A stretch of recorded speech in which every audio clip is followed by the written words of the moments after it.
അസ്സലാമു അലൈക്കും. അപ്പോൾ നമ്മളിപ്പോൾ റമദാൻ മാസത്തിലാണല്ലേ ഉള്ളത്. അപ്പോൾ എല്ലാവർക്കും നമ്മളെ വക റമദാൻ കരീം കേട്ടോ. അപ്പോൾ എല്ലാവർക്കും ഹാപ്പി ആയിട്ട് തന്നെ റമദാനൊക്കെ കടന്നു പോകുന്നതെന്ന് വിചാരിക്കുന്നു. ഇത്ര പെട്ടെന്നല്ലേ ദിവസങ്ങൾ പോകുന്നത്. അപ്പോൾ ഇതാ നമ്മൾ നല്ല നല്ല ദിവസങ്ങൾ ഇങ്ങനെ നടന്നു പോയോണ്ടിരിക്കുക കേട്ടോ. അപ്പോൾ എല്ലാവർക്കും നല്ല രീതിയിൽ തന്നെ എല്ലാ നോമ്പും കിട്ടട്ടെ എന്ന് പ്രാർത്ഥിക്കുന്നു. അപ്പോൾ ഇതാ നമ്മൾ പ്രയറും കാര്യങ്ങളൊക്കെ കഴിഞ്ഞ് കുറച്ച് സമയം ഉറങ്ങിയിട്ടോ. പിന്നെ ഇതാ ബേബീസൊക്കെ എണീറ്റു. അധികം സമയമൊന്നും അവർ ഉറങ്ങാൻ അയക്കൂലല്ലോ. അപ്പോൾ ഇതാ അസിമോൾക്ക് സ്കൂളും ഉണ്ട് കേട്ടോ. അപ്പം ബേബീസിന് ഞാൻ നീർദോശ റെഡിയാക്കി കൊടുത്തിട്ടോ. അപ്പോൾ അത് അദ്ദേഹത്തിന് എഴുന്നേറ്റിട്ടുണ്ടായിരുന്നില്ലേനു കേട്ടോ. അപ്പോൾ അവർക്ക് ഇത് റെഡിയാക്കി കൊടുത്ത് കുറേശ്ശൊക്കെ കഴിക്കുള്ളൂ കേട്ടോ. അപ്പോൾ അവർ ഈ ചെയറിലിങ്ങനെ ഇരുത്തി കൊടുത്താൽ കുറേശ്ശെ ഇങ്ങനെ എടുത്ത് കഴിക്കൂട്ടോ. കുറേയൊക്കെ താഴെ പോവും, എന്നാലും കുറച്ചൊക്കെ അവർ എക്സ്പീരിയൻസും കൂടെ ആയിക്കോട്ടെ വിചാരിച്ചിട്ടാട്ടോ ഇങ്ങനെ കൊടുക്കുന്നത്. പിന്നെ അതിലേക്ക് ഞാനിതാ 2 മുട്ടയും കൂടെ ബോയിൽ ചെയ്തിട്ട് ചെറിയ പീസസ് ആയിട്ട് ഇങ്ങനെ കട്ട് ചെയ്തിട്ട് അതിൽ തന്നെ ഇങ്ങനെ ഇട്ട് കൊടുക്കും കേട്ടോ. അപ്പോൾ ഒരാൾക്ക് ഇങ്ങനെ കഴിക്കാനാണ് കേട്ടോ കൂടുതൽ ഇഷ്ടം, ഒരാൾക്ക് ജ്യൂസോ കുറുക്കായിട്ടൊക്കെ ഇട്ട് കഴിക്കാൻ ഇഷ്ടം. പക്ഷെ ഞാൻ കൊടുക്കുന്ന സമയത്ത് രണ്ടാൾക്കും ഒരുപോലെ ഇട്ട് കൊടുക്കാം. ഒരാൾക്ക് അങ്ങനെയാണ് ഇഷ്ടം വിചാരിച്ചിട്ട് അങ്ങനെയൊന്നും കൊടുക്കൂല കേട്ടോ. ഇനിയിപ്പോൾ ഇങ്ങനെ കൊടുക്കുകയാണെങ്കിൽ ഞാൻ അടുത്ത ഫീഡിൽ കുറുക്ക് എന്തെങ്കിലുമൊക്കെ കൊടുക്കും അങ്ങനെ കേട്ടോ. അപ്പോൾ ഏതായാലും ഇതാ ബേബീസ് കുറേയൊക്കെ കഴിച്ച് കുറേയൊക്കെ താഴെ വീണ് ഒക്കെ ഇങ്ങനെ കഴിച്ചുകൊണ്ടിരിക്കുന്നുണ്ട് കേട്ടോ. അപ്പോൾ അന്നു ബേബിക്കാട്ടോ ഇങ്ങനെ കഴിക്കാൻ കുറച്ച് മടിയുള്ളത്. ആൾക്കാണ് ജ്യൂസായിട്ടൊക്കെ ഇഷ്ടം കേട്ടോ. ദോശയൊക്കെ അതേപോലെ ഇരിക്കുക കേട്ടോ. പിന്നെ ഇതാ മോർണിംഗ് എഴുന്നേറ്റ് കഴിഞ്ഞാൽ ഇവർക്ക് വെള്ളം മസ്റ്റാണ് കേട്ടോ. ഭയങ്കര ദാഹമാണ്, പറഞ്ഞിട്ട് കാര്യമില്ല. അപ്പോൾ ചൂടാണ്, ഒന്നാമതേ ഭയങ്കര ചൂടാണ്, അതുകൊണ്ടായിരിക്കും കേട്ടോ. പിന്നെ ആണെങ്കിൽ രാത്രിയിൽ ഫീഡ് രണ്ടാളും കൂടെ അല്ലേ, അപ്പോൾ തികയൊന്നും ഉണ്ടാവില്ല. അപ്പോൾ അവർക്ക് ഇങ്ങനെ ചെറിയ ചൂടുവെള്ളം ഞാനിങ്ങനെ കൊടുക്കും കേട്ടോ. അപ്പോൾ അത് നന്നായിട്ട് തന്നെ കുടിക്കും. പിന്നെ അവർ ഇതൊക്കെ കഴിഞ്ഞതിന് ശേഷം കുറച്ച് സമയം കളിക്കൂട്ടോ. അങ്ങനെ വല്ലാണ്ടൊന്നും കളിക്കില്ല. അപ്പോൾ ആ സമയത്ത് പെട്ടെന്ന് തന്നെ ഞാൻ ക്ലീനിങ്ങും പിന്നെ വാഷ് ചെയ്യാനുള്ള കുറച്ച് സംഭവങ്ങളൊക്കെ ഉണ്ടാവുമല്ലോ, അപ്പോൾ അതൊക്കെ റെഡിയാക്കാം കേട്ടോ. എത്ര തന്നെ ക്ലീൻ ചെയ്താലും പിന്നെയും ഒരുപാട് വേസ്റ്റും കാര്യങ്ങളൊക്കെ ഉണ്ടാവും കേട്ടോ. കാരണം ബേബീസൊക്കെ ഉള്ളതല്ലേ, രാത്രിയിൽ ഇവരെ കളിയും കാര്യങ്ങളൊക്കെ ആയതുകൊണ്ട് തന്നെ ഒരുപാട് വേസ്റ്റ് ഉണ്ടാവും കേട്ടോ അടിച്ചു വരുന്ന സമയത്ത്. പിന്നെ അത് ആ സമയത്ത് ഉപ്പ ചിക്കൻ കൊണ്ടുവന്നിട്ടുണ്ടായിരുന്നു. അപ്പം ഇന്ന് ലെഗോൺ ചിക്കനായിട്ടോ കൊണ്ടുവന്നത്. അപ്പോൾ അത് ഞാൻ വൈകുന്നേരം എടുക്കാൻ വിചാരിച്ചിട്ട് ഫ്രിഡ്ജിലേക്ക് വെക്കുക കേട്ടോ. ഫ്രീസറിലൊന്നും വെക്കുന്നില്ല, താഴെ തന്നെയായിട്ട് വെക്കുന്നത്. അപ്പോൾ അതിൽ ഒരു മുട്ട ഉണ്ടായിരുന്നു കേട്ടോ. അപ്പോൾ അത് ഞാൻ വാഷ് ചെയ്തിട്ട് മാറ്റി വെച്ച് കേട്ടോ.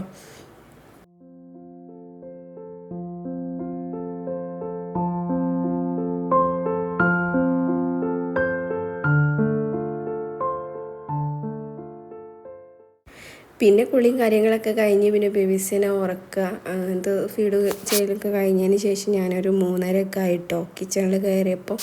അപ്പോൾ ഇതാ ആ സമയത്താണ് കിച്ചണിൽ നിന്ന് ചിക്കനും ഇതൊക്കെ ഫ്രിഡ്ജിൽ നിന്ന് എടുത്തുകൊണ്ട് പോകാം കേട്ടോ. പിന്നെ നമ്മൾ കറി ഉണ്ടാക്കാനുള്ളതും ഒക്കെ എടുക്കുകയാണ്.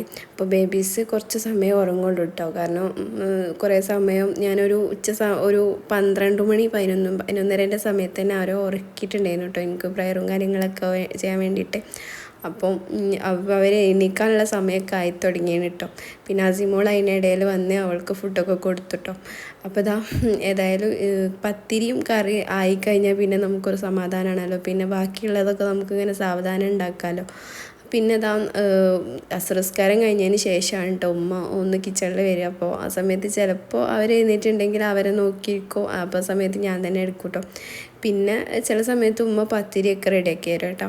അപ്പോൾ ഇതാ എല്ലാതും എടുത്തിട്ട് പോയി. ആ സമയപ്പോഴത്തേക്കും ഇതാ നമ്മൾ വെള്ളം തിളച്ച് വന്നിട്ടുണ്ട് കേട്ടോ. അപ്പോൾ ഞാൻ വേഗം പൊടിയൊക്കെ ഇട്ടിട്ട് വാട്ടി വെച്ചിട്ടോ. അത് കുഴച്ചൊക്കെ മാറ്റി വെച്ച് കുറച്ച് സമയം പിന്നെ അതങ്ങനെ മൂടി വെച്ചിട്ട് പിന്നെ കറി റെഡിയാക്കിയതിന് ശേഷം എടുക്കാമെന്ന് കരുതി കേട്ടോ. അപ്പോൾ ഏതായാലും ഇതാ നമ്മൾ ഉള്ളിയും അതേപോലെ തക്കാളിയും കാര്യങ്ങളൊക്കെ വാഷ് ചെയ്ത് ഒക്കെ നന്നായിട്ട് കട്ട് ചെയ്തെടുത്തിട്ടുണ്ട്. നമുക്ക് ഈ റമദാനിൽ കുറേ ഉള്ളി കട്ട് ചെയ്യാനുണ്ടാവും അല്ലേ. കാരണം നമ്മൾ ഈ എന്ത് സ്നാക്സ് ഐറ്റംസ് ഉണ്ടാക്കുകയാണെങ്കിലും അതിലേക്കൊക്കെ ഉള്ളി മസ്റ്റാണല്ലോ അല്ലേ. പിന്നെ ഇതാ ഇഞ്ചി വെളുത്തുള്ളിയൊക്കെ പേസ്റ്റാക്കി വെച്ചിട്ടുണ്ട്. പിന്നെ ചിക്കൻ കഴുകിക്കൊണ്ടിരിക്കട്ടോ. അപ്പോൾ ഈ ലഗോൺ ചിക്കൻ കാണാൻ വലിയ രസമൊന്നും ഉണ്ടാവില്ല, പക്ഷെ കഴിക്കാൻ ഭയങ്കര ടേസ്റ്റാണ് അല്ലേ മറ്റേ ചിക്കനേക്കാളും. അപ്പോൾ അതാ കറിക്കുള്ള ഉള്ളിയും സംഭവങ്ങളൊക്കെ കുക്കറിൽ റെഡിയാക്കുന്നുണ്ട്. അപ്പോൾ ആ സമയത്തേക്കും ഞാൻ പത്തിരിക്ക് പ്രസ് ചെയ്തിട്ട് റെഡിയാക്കി വെച്ച് കൊടുത്ത് വെക്കും കേട്ടോ. അപ്പോൾ ഉമ്മ അത് റെഡിയാക്കി എടുക്കും കേട്ടോ. അപ്പോൾ അതാ ബേബീസൊക്കെ എഴുന്നേറ്റ് വന്നിട്ടുണ്ട്. അപ്പോൾ ഞാൻ പത്തിരി എടുത്തിട്ട് ഇങ്ങനെ പീസസ് ആക്കിയിട്ടൊക്കെ ഇട്ട് കൊടുത്തിട്ടുണ്ട് കേട്ടോ. പിന്നെ ഇതാ അന്ന് ഞാൻ തേങ്ങാമുറി റെഡിയാക്കാമെന്നാട്ടോ വിചാരിക്കുന്നത്. അപ്പോൾ അതിലേക്ക് ഉള്ളിയും അതേപോലെ പച്ചമുളക്, ഇഞ്ചി, മല്ലിയില, കറിവേപ്പിലൊക്കെ എടുത്ത് അരിഞ്ഞ് സെറ്റാക്കി വെച്ചിട്ടുണ്ട് കേട്ടോ. പിന്നെ ഇതാ പാൻ വെച്ചിട്ട് അതിലേക്ക് വെളിച്ചെണ്ണ ഒഴിച്ചെടുത്തിട്ടുണ്ട്. പിന്നെ നമ്മൾ ഈ അരിഞ്ഞ് വെച്ചിട്ടുള്ള സംഭവങ്ങളൊക്കെ അതിലേക്ക് ഇട്ടിട്ട് നന്നായിട്ട് വഴറ്റിയെടുക്കുക കേട്ടോ. അപ്പോൾ എല്ലാവർക്കും അറിയുണ്ടാവും, പക്ഷെ ഞാൻ റെഡിയാക്കുന്ന രീതി കേട്ടോ പറയുന്നത്. അപ്പോൾ അതിങ്ങനെ അവിടെ റെഡി ആയിക്കൊണ്ടിരിക്കുകയാണേ.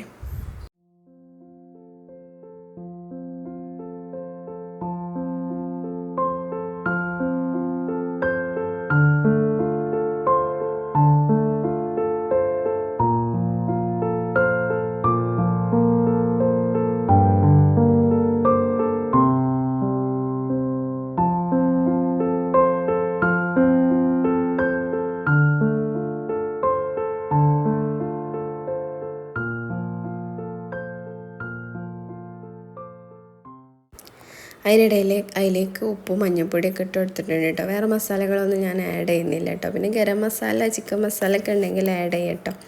പിന്നെ ഇതാ നമ്മളെ പത്തിരി അതൊന്ന് ഒരു തട്ടിലിട്ടിട്ട് ചൂടാറിയതിന് ശേഷം ഇതാ ഞാൻ നല്ല മൂടിയുള്ള പാത്രത്തിലേക്ക് മാറ്റി വെച്ചിട്ടുണ്ട് കേട്ടോ.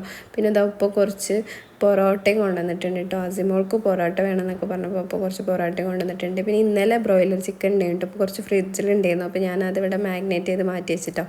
പിന്നെ അതിനിടയിൽ ഇതാ ഞാൻ കുക്കറിൽ നമ്മളെ പൊട്ടാറ്റോയും അതേപോലെ തേങ്ങാമുറിക്കുള്ള എഗ്ഗും കൂടെ ബോയിൽ ചെയ്ത് മാറ്റി വെച്ചിട്ടുണ്ടായിരുന്നു കേട്ടോ. അപ്പോൾ എഗ്ഗിൻ്റെ കളറൊക്കെ ഒന്ന് ചേഞ്ച് ആയിട്ടോ, കാരണം പൊട്ടാറ്റോ വേവാൻ വേണ്ടിയിട്ടൊരു 3 വിസിലെങ്കിലും വേണമല്ലോ. അപ്പോൾ ആ സമയം കൊണ്ട് നമ്മൾ എഗ്ഗിൻ്റെ കളറൊക്കെ ഒന്ന് ചേഞ്ച് ആയിട്ടോ. അപ്പോൾ അത് നന്നായിട്ട് വെന്തൊക്കെ വന്നിട്ടുണ്ട്. അപ്പോൾ അതിൻ്റെ തൊലിയൊക്കെ കളഞ്ഞിട്ടൊന്ന് റെഡിയാക്കട്ടെ.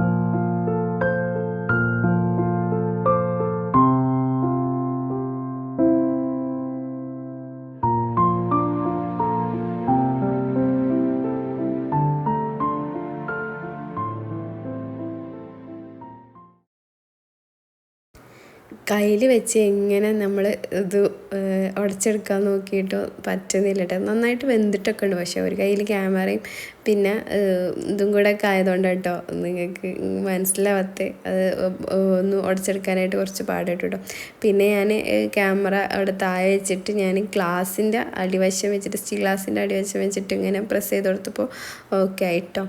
അപ്പോൾ നമുക്ക് ക്യാമറ സ്റ്റാൻഡ് ഇല്ല കേട്ടോ. അപ്പോൾ അതുകൊണ്ടാണ് ഇങ്ങനെ കൈ വെച്ചിട്ട് തന്നെയാണ് ഞാൻ മാനേജ് ചെയ്യാറ് കേട്ടോ. അപ്പോൾ അതുകൊണ്ടാണ് കേട്ടോ. അപ്പോൾ ഏതായാലും ഇതൊക്കെ ഒന്ന് പെട്ടെന്ന് ഉടച്ചെടുത്ത് വരട്ടെ.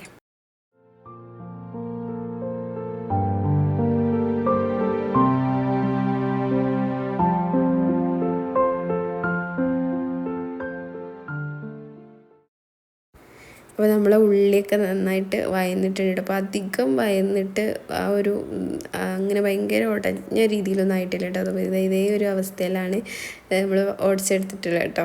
അപ്പോൾ അതിലേക്ക് നമ്മൾ പൊട്ടാറ്റോ ആഡ് ചെയ്തിട്ട് നന്നായിട്ട് ആ ഉള്ളീൻ്റെ ഫ്ലേവറും അതേപോലെ അതിലിട്ട മസാല അത് എല്ലാം കൂടെ ഒന്ന് സെറ്റാകാൻ വേണ്ടിയിട്ട് നന്നായിട്ട് മിക്സ് ചെയ്തെടുക്കാം കേട്ടോ.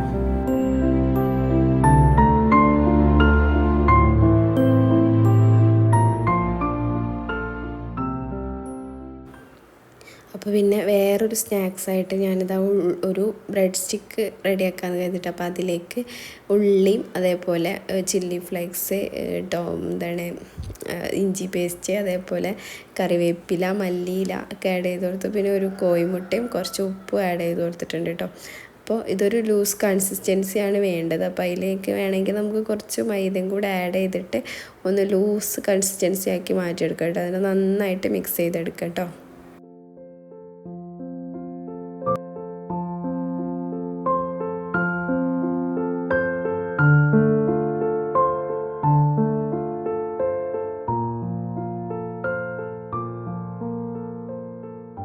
അപ്പോൾ അതവിടെ മിക്സ് ചെയ്ത് മാറ്റി വെച്ചിട്ടുണ്ട്. പിന്നെ ഇതാ നമ്മൾ ഈ ഒരു ബ്രെഡാണ് യൂസ് ചെയ്തത്. അതൊരു സ്വീറ്റി ആയിട്ടുള്ള ബ്രെഡ് തന്നെയാണ് കേട്ടോ. അപ്പോൾ അതിൽ നിന്ന് 3 ബ്രെഡ് എടുത്തിട്ട് ഇങ്ങനെ നടു കട്ട് ചെയ്ത് മാറ്റി വെച്ചിട്ടുണ്ട്. പിന്നെ കുറച്ച് ഒരു 6 ബ്രെഡോളം ഉണ്ടാവും കേട്ടോ. അപ്പോൾ അത് നമ്മൾ തേങ്ങാമുറിയിലേക്കും വേണം, പിന്നെ അതേപോലെ ബ്രെഡ്സിലേക്കും വേണം കേട്ടോ. അപ്പോൾ അതിനുകൊണ്ട് കുറച്ച് അധികം എടുത്തത് അത് നമുക്ക് ബ്രെഡ് ക്രംസ് ആയിട്ട് മിക്സിൻ്റെ ജാറിലിട്ടിട്ട് ഒന്ന് മാറ്റിയെടുക്കാം കേട്ടോ.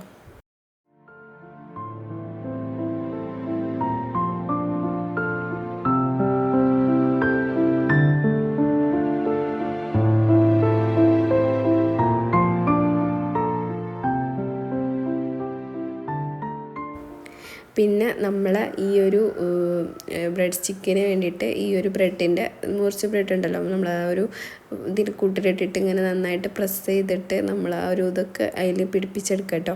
എന്നിട്ട് നമ്മൾ ഈ ബ്രെഡ് ക്രംസ് വെച്ചിട്ട് നന്നായിട്ട് ഒന്ന് ഡിപ്പ് ചെയ്ത് മാറ്റി വെക്കുക. അപ്പോൾ ഇത്രയേ ഉള്ളൂ കേട്ടോ ഇതിൻ്റെ പ്രൊസീജിയർ. അപ്പോൾ ഇത് ഇതേപോലെ എല്ലാതും ഒന്ന് ചെയ്തെടുത്താൽ മതിയേ.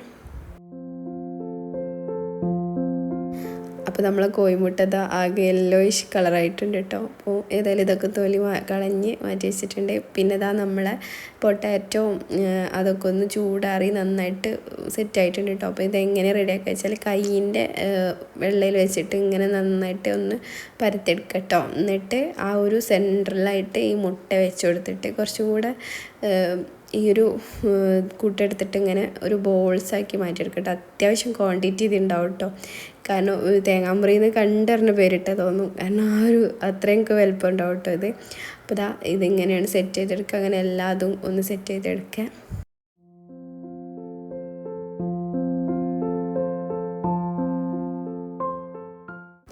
അപ്പോൾ അതിൽ കുറച്ച് കൂട്ട് ബാക്കിയുണ്ടായിരുന്നു കേട്ടോ. അപ്പോൾ അത് ഞാൻ വെജിറ്റബിൾ കട്ട്ലേറ്റ് ആക്കിയിട്ട് മാറ്റി വെച്ചിട്ടോ. പിന്നെ കുറച്ച് മൈദ എടുത്തിട്ട് ഇങ്ങനെ വെള്ളം ഒഴിച്ചിട്ട് കുറച്ചധികം ലൂസ് കൺസിസ്റ്റൻസി ആയിട്ട് ഒന്ന് മാറ്റിയെടുക്കാം കേട്ടോ. പിന്നെ ഇതിലേക്ക് ഉപ്പ് ആഡ് ചെയ്യുന്നവർക്ക് ആഡ് ചെയ്യാം കേട്ടോ. ഞാൻ ആഡ് ചെയ്തിട്ടില്ല, കാരണം ആ കൂട്ടിലും പൊട്ടാറ്റോയിലൊക്കെ ആഡ് ചെയ്താണല്ലോ. അപ്പോൾ അതുകൊണ്ട് തന്നെ ഞാൻ ഇതിലേക്ക് ഉപ്പ് ആഡ് ചെയ്തിട്ടില്ല കേട്ടോ. അപ്പോൾ നമ്മൾ നേരത്തെ എടുത്തിട്ടുള്ള അതേ പാത്രത്തിൽ തന്നെയാണ് എടുത്തത്, കാരണം ഒരുപാട് പാത്രം ആവണ്ടല്ലോ എന്ന് കരുതിയിട്ട് അതന്നെ എടുത്തിട്ട് അതിൽ തന്നെ ചെയ്താട്ടോ. അപ്പോൾ ഈ ഒരു കൺസിസ്റ്റൻസി ആയിട്ടോ വേണ്ടത്. പിന്നെ ഇത് നമുക്ക് ഇതിൽ നന്നായിട്ട് ഇങ്ങനെ ഡിപ്പ് ചെയ്ത് കൊടുത്തിട്ട് നമ്മൾ നേരത്തെ വെച്ചുണ്ടാക്കിയ ബ്രെഡ് ക്രംസ് ഉണ്ടല്ലോ അതിൽ വെച്ചിട്ട് ഇങ്ങനെ ഒന്ന് ഡിപ്പ് ചെയ്തെടുക്കുക കേട്ടോ ചെയ്യേണ്ടത്.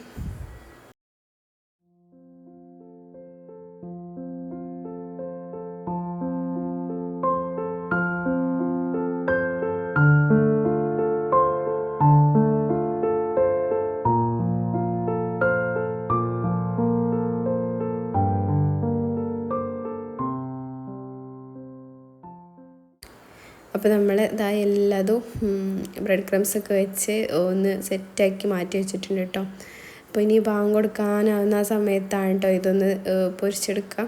പിന്നെ കുറച്ച് പഴംപൊരിയും കൂടി റെഡിയാക്കാമെന്ന് കരുതുന്നുണ്ട്. അപ്പോൾ അതിലേക്ക് ഒരൊറ്റ പഴം എടുത്തിട്ട് ഒന്ന് ഞാൻ സൈസായിട്ട് കട്ട് ചെയ്ത് വെച്ചിട്ടുണ്ട്. പിന്നെ നമ്മൾ ബാറ്റർ റെഡിയാക്കിയിട്ടുണ്ട് കേട്ടോ.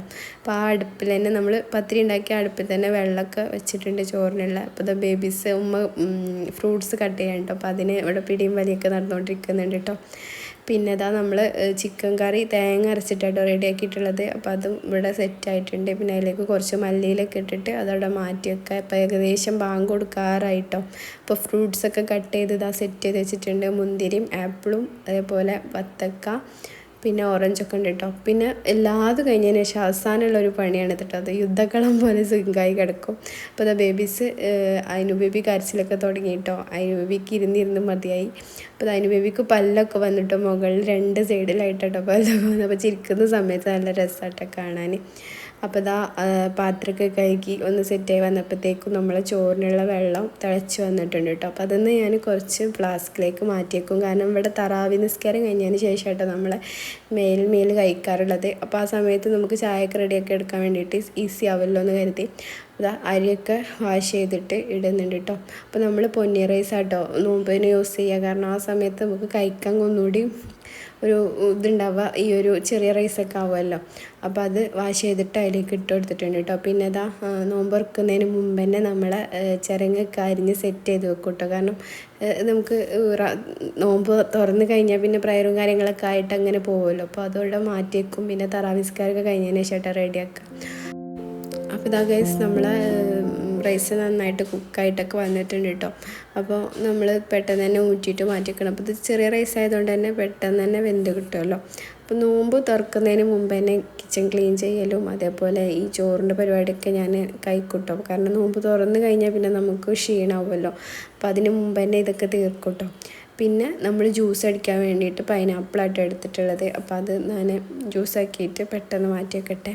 അപ്പോൾ ജ്യൂസും എല്ലാതും ഇവിടെ ടേബിളിൽ സെറ്റ് ചെയ്ത് വെച്ചിട്ടോ. അപ്പോൾ നമ്മൾ ഇന്നിപ്പം 3 കടികളുണ്ട് കേട്ടോ. കാരണം നമുക്ക് നമ്മുടെ വീട്ടിലേക്ക് ചിലവിന് വരുന്ന ഉസ്താദ് നോമ്പ് തുറക്കാൻ വരുമെന്ന് പറഞ്ഞപ്പോഴാട്ടോ. അതുകൊണ്ട് അല്ലാന്നുണ്ടെങ്കിൽ നമ്മൾ ഇത്രയധികം കടികളൊന്നും ഉണ്ടാക്കും കേട്ടോ. കാരണം ഞാൻ ഈ നോമ്പിന് എണ്ണക്കടികളൊന്നും യൂസ് ചെയ്യേണ്ട വിചാരിച്ചിരിക്കാം കേട്ടോ. പിന്നെ ഉപ്പാക്ക് എന്തെങ്കിലുമൊക്കെ സ്നാക്സ് വേണം.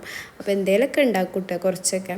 അപ്പോൾ ഇതാ നമ്മൾ ജ്യൂസും വെള്ളവും ഒക്കെ റെഡിയാക്കി വെച്ചിട്ടുണ്ട്. അപ്പോൾ നമ്മൾ ബേബീസിനെ നോമ്പ് തുറക്കുന്ന സമയത്ത് ഈ ചെയറിലിരുത്താറായിട്ട് ചെയ്യൽ. കാരണം അവർക്കും ഇങ്ങനെ എന്തെങ്കിലുമൊക്കെ കുറേശ്ശെ ഇങ്ങനെ ഇട്ട് കൊടുക്കും. അപ്പോൾ അതൊക്കെ അവരും കഴിച്ചെങ്ങനെ നമ്മളെ കൂടെ ഇരിക്കും കേട്ടോ. അപ്പോൾ ഏതായാലും അൽഹംദുലില്ലാ ഇന്നത്തെ നോമ്പ് തുറന്നു കേട്ടോ. പിന്നെ തറാവി നിസ്കാരമൊക്കെ കഴിഞ്ഞതിന് ശേഷം ആ ഉസ്താദ് പുലർച്ചയ്ക്ക് അത്താഴത്തിനുള്ള ചോറ് കൊണ്ടുപോകല കേട്ടോ. അപ്പോൾ അതൊക്കെ റെഡിയാക്കി കൊടുത്ത് ഉസ്താദ് ഫുഡൊക്കെ കഴിച്ച് പോയിട്ടോ. പിന്നെ അതിന് ശേഷമാണ് നമ്മൾ ഫുഡൊക്കെ കഴിച്ചത്. അപ്പോൾ ഞാൻ ഒരു പൊറോട്ടയാണ് കഴിച്ചത്. അപ്പോൾ ഏതായാലും അൽഹംദുലില്ലാ നമ്മളെ 6ാമത്തെ നോമ്പും റാഹത്തായിട്ട് കഴിഞ്ഞു കേട്ടോ. അപ്പോൾ നമ്മൾ അടുത്ത വീഡിയോ ആയിട്ട് വരുന്നവരെ ഓക്കെ ബൈ ടാറ്റാ അസ്സലാമു അലൈക്കും.